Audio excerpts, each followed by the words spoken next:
Hindi tayo lang ka. Oo, sige.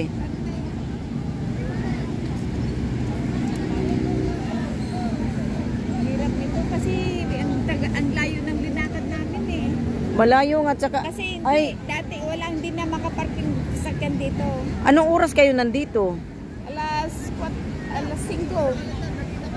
Alas 5 ng madaling araw? Oo. Akala ko alas 9 pa kayo umalis ng ano doon sa inyo. Oo, malayo. Ah, Tangkad mo pala. ang tangkad mo nga eh.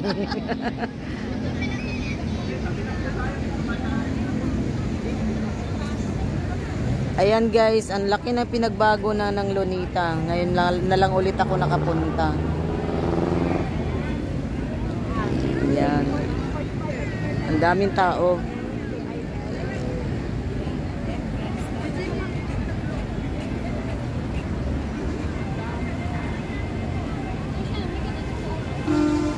Ayan yung friend ko, yung ka-YouTuber ko, si Lily. Sweet Lily.